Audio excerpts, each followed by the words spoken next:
Bonjour tout le monde, j'espère que vous allez bien. On se retrouve dans un climat un petit peu particulier, voilà. Bon, personne n'ignore que le contexte est assez pourri avec le coronavirus. Et en même temps, pour les gens comme moi qui ont la chance d'habiter à la campagne, c'est un peu la nature qui se réveille, le printemps, enfin voilà, il fait super super beau. Et voilà, je sais que le confinement, il peut être très très compliqué pour tout le monde. Moi, j'ai vraiment la chance déjà d'avoir un jardin, donc je peux facilement faire sortir ma famille et puis mes animaux, etc. Et enfin, même moi, jardiner, ça fait énormément de bien. Et en plus, je pense énormément à tous ceux qui ont des chevaux ou des ânes, etc. en pension ou en centre équestre et qui vont devoir dire à bientôt à leur meilleur ami. Et on sait que ça peut durer longtemps, donc je me doute que c'est vraiment, vraiment pas facile pour vous. J'espère que vos animaux sont dans une pension où vous avez entièrement confiance, où les gens font vraiment très attention, prennent bien soin d'eux. C'est pour ça que même, enfin bon, on peut pas tellement prévoir ce genre de choses, mais c'est hyper important d'avoir son cheval dans un endroit qu'on adore. Voilà, moi, j'ai vraiment, vraiment, vraiment beaucoup de bol parce que Haïti, elle est dans une pension associative. C'est pas vraiment une pension, c'est pas un centre équestre. On est 6 propriétaires et en fait, on loue des prés dans une ferme.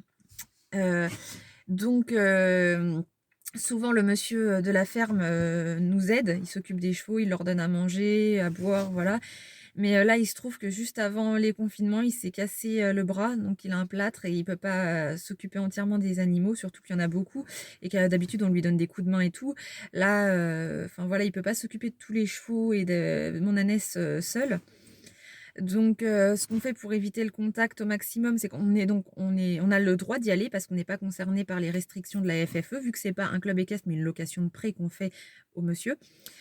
On prend énormément de mesures parce qu'on sait à quel point c'est important. Là, nous, on a entre guillemets l'obligation d'aller s'occuper de nos équidés, donc on a une dérogation, quoi. On a le droit d'y aller, mais voilà, on n'abuse pas du tout. C'est-à-dire que on y va à tour de rôle. Tous les jours, on va dire que c'est un nouveau propriétaire qui y va. Donc en gros, moi j'y vais une fois dans la semaine. On n'a plus accès aux parties communes. Donc tout ce qui est sellerie, etc., moi j'y vais plus. Je prends mes affaires, j'ai fait mon petit casier, je l'ai mis dans mon coffre. Comme ça, j'ai même pas à toucher de choses là-bas. Je n'accroche plus Haïti sur la plateforme commune, donc je la laisse au pré, elle ne sort pas du pré. Et moi, quand je rentre dans le pré, pour vous dire à quel point voilà, on fait attention, c'est-à-dire que quand je rentre dans le pré, je ne touche même pas les poignets. Je passe à travers les fils. Je passe à travers les fils sans toucher à rien. Je prends ma caisse qui est dans ma voiture, je m'occupe de mon ânesse et je nourris les animaux et je repars. Et je leur donne à boire. Enfin non, à boire, c'est souvent le monsieur là-bas qui le fait. Moi, je regarde juste que voilà, qu'il y ait bien quand même de l'eau partout.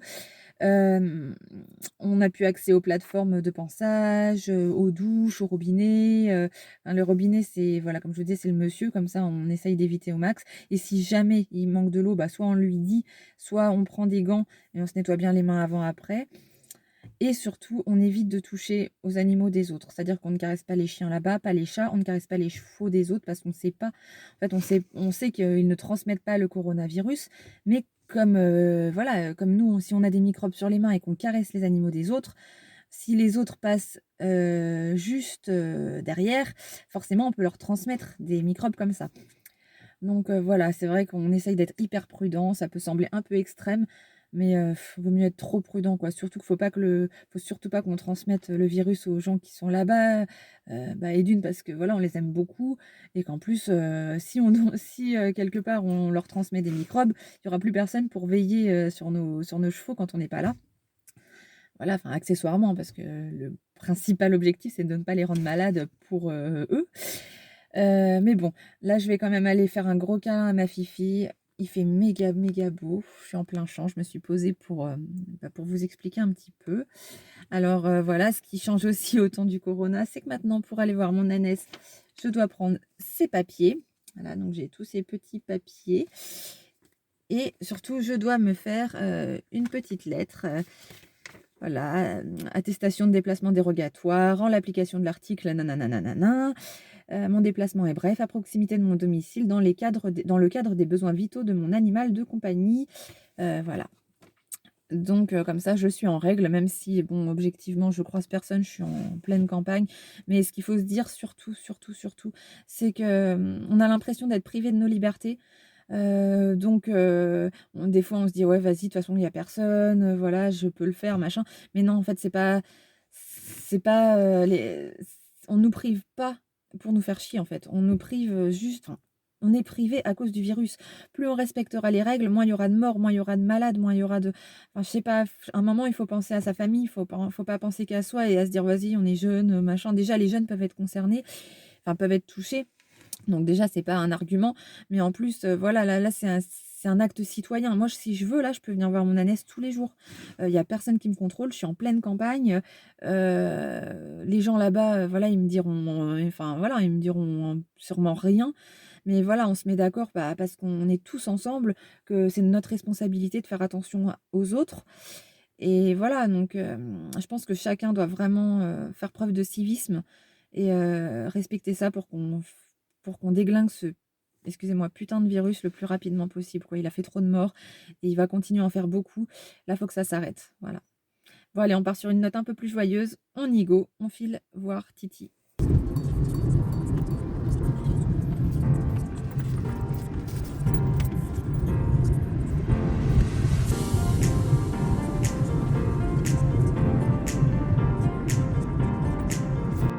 Moi, tous les ans, à peu près à cette période-là, Haïti, elle perd beaucoup de poils, aux oreilles. En fait, ça fait comme des croûtes, sèches et ça s'arrache. Enfin, elle a le bout des oreilles sans poils et cetera et après, au début du printemps, faut que je la couvre très, très vite avec sa couverture anti-insectes parce que sinon elle a des plaques, tout abîmées comme ça partout sur le corps.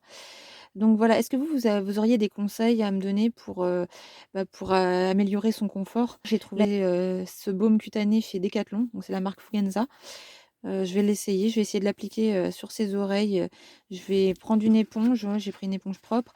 Je vais mettre un, savon, antibactérien, je vais bien lui nettoyer et après, bah, voilà, on va mettre ça. Ils disent en mettre en couche épaisse, on verra bien ce que ça donne. Je vais vous montrer ce que ça fait, vous me direz si vous avez rencontré des fois des problèmes pareils. Je sais que c'est pas très grave parce qu'elle me fait ça fait 2 années qu'elle me fait ça et que ça s'améliore tout seul. Quand je l'ai eu à Haïti le 1er mois, elle avait déjà fait ça. J'avais fait venir la véto qui m'avait parlé d'hermite, qui m'avait donné un soin un petit peu similaire avec un savon et une crème. Donc voilà, j'ai fait ça les autres années. Ça fonctionne, mais c'est toujours un peu long et ça m'embête de l'avoir comme ça. Donc si vous avez des remèdes miracles pour aider à cicatriser ou pour la repousse des poils, voilà. Merci. Je viens de vivre un truc trop marrant. Donc voilà, là je suis dans le pré des filles. Et en fait j'ai galéré à passer là, donc sans toucher les poignets qui sont là. Donc je me suis fait moucher les fesses et tout. Et, et je voulais faire une blague aux louloutes parce que je pensais qu'elles m'avaient pas entendu venir. Parce que d'habitude elles braient toutes les deux super fort. Donc je m'avance, j'ai pris ma petite caisse, j'ai bien galéré, je fais pas de bruit et tout. Et en fait, normalement je voulais aller derrière le mur, me cacher, et puis il y a leur cabane. Et je voulais les surprendre. Donc je galère à passer à travers les clôtures. Et là, elles ont été mises dans le pré d'en face. Et je vois les deux qui m'ont regardé, genre mais qu'est-ce qu'elle fout? En fait, je pense que le proprio, donc pour pas les toucher, il fait des systèmes de couloirs de fil en fait. Il met des couloirs de fil et donc voilà, il les attire avec la nourriture ou je sais pas comment. Mais voilà, donc j'ai galéré, je suis enfermée dans le mauvais pré. Donc il faut que je repasse par là et que j'aille par là sans toucher les fils. Oh mon dieu, je vais me faire moucher 30 fois. Et puis les nénettes, elles me regardaient genre mais qu'est-ce qu'elle fiche là? Allez, on va essayer de pas se faire avoir.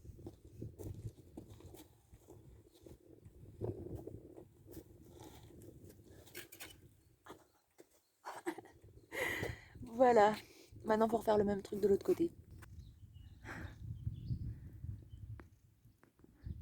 Alors elles ont plein d'herbes et elles restent là où il y a de la gadoue. Le seul endroit où c'est bien piétiné, voilà. Mais Titi, il y a plein d'herbes là-bas, viens.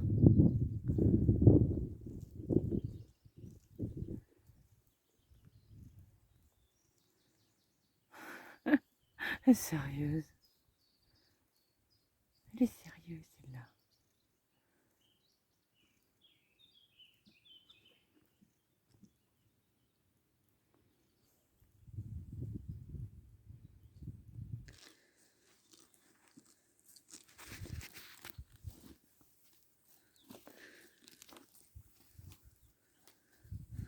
Elfie, elle aime pas quand je m'approche par l'arrière comme ça.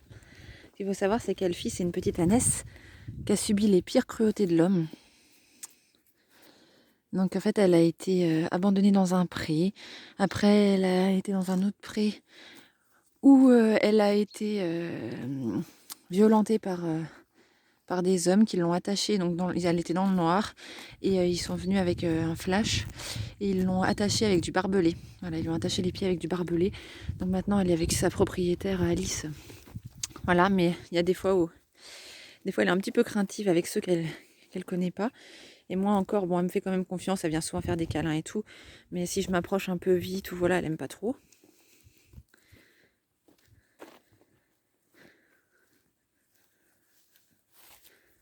Dis donc. Ça fait du bien ça de la bonne herbe là, hein? Ça fait du bien. On va brosser?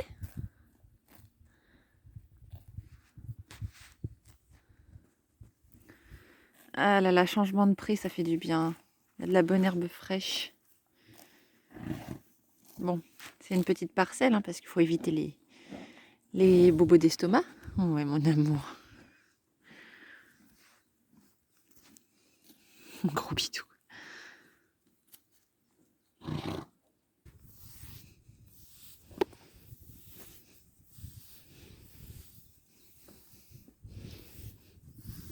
Oh, ça fait du bien. T'inquiète que là, ça bouge pas. Hein, là, il n'y a pas de problème. Hein, ça s'enfuit pas quand c'est des doudous avec la brosse américaine. Hein. Bon, par contre, nous, il n'y a pas encore de mue. Je pense que les nuits, elles sont encore bien fraîches. Hein, mon titi? Ah, voilà. Moi, ça fait du bien. D'un côté, tu t'arrêtes là où il n'y a rien à brouter. Vas-y, va là où il y a de l'herbe.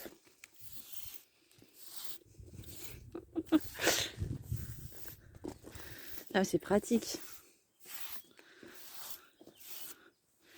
C'est pratique ça. Oh, pardon, Tutu. Je mets un coup de brosse dans le nez. Ah. On va faire les pieds, puis les oreilles. Hein? À toutes les deux. Tu aimes bien les oreilles? Est-ce que toi, t'as des bêtes dans les choux? Est-ce que t'as des bébêtes là-dedans? Ouais. On va mettre un petit peu de sel.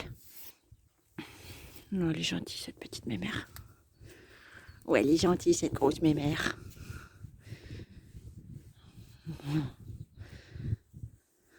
Elles sont câlinous aujourd'hui, c'est marrant.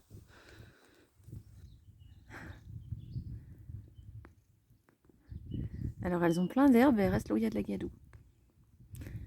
Le seul endroit où c'est bien piétiné, voilà. Mais Titi, il y a plein d'herbes là-bas, viens.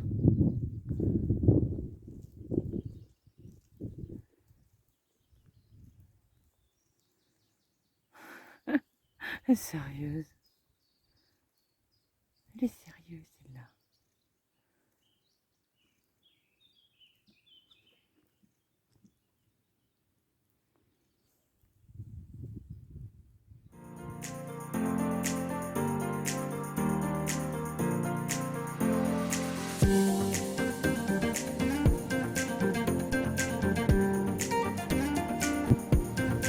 Salut toi.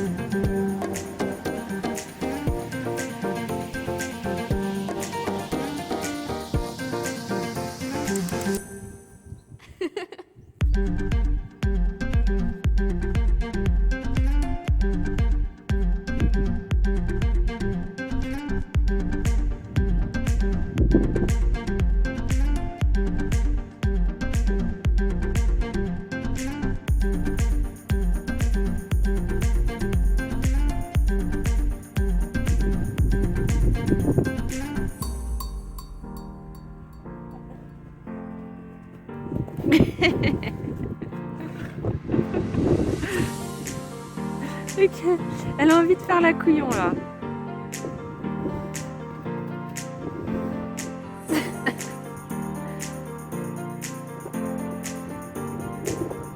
Quelle gueule. Haïti, c'est une gueule.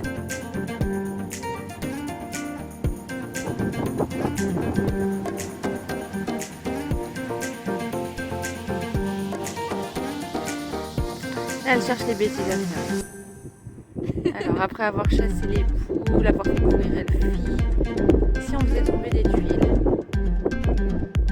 Haïti, non? Non, non, non.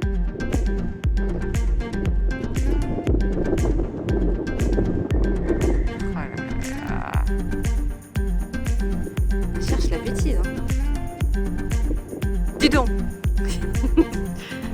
Haïti? Non. C'est pas possible, c'est pas possible ça. Qu'est-ce que tu fais? Qu'est-ce que tu fais? Tu veux jouer?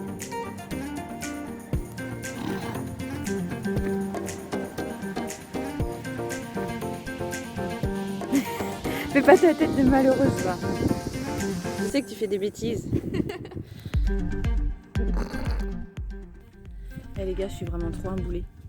En fait, j'ai voulu prendre une photo des filles parce qu'elles étaient trop belles et en fait je me suis allongée, je me suis trop pris pour un photographe professionnel et je me suis allongée dans l'herbe, sauf que il y avait tous les jeunes orties qui étaient en train de pousser et je me suis on voit pas trop mais je me suis littéralement piquée de partout, le ventre, les genoux, à travers les vêtements, les mains, et j'ai pas réagi tout de suite en fait, puis au bout d'un moment je fais oh ça pique, j'en veux plus de moi. Donc voilà, moi je vais laisser les filles. Bon, ça fait super du bien, c'est pour ça que je dis je mesure la chance que j'ai de pouvoir leur faire un bisou, même une fois par semaine, même si elles me manquent terriblement. Voilà, j'ai pas à me prendre. Plein de gros bisous à tout le monde. J'espère que vous prendrez bien soin de vous, de votre famille, en restant chez vous, et que vous retrouverez très très vite comme ça vos compagnons à quatre pattes. Allez, bisous.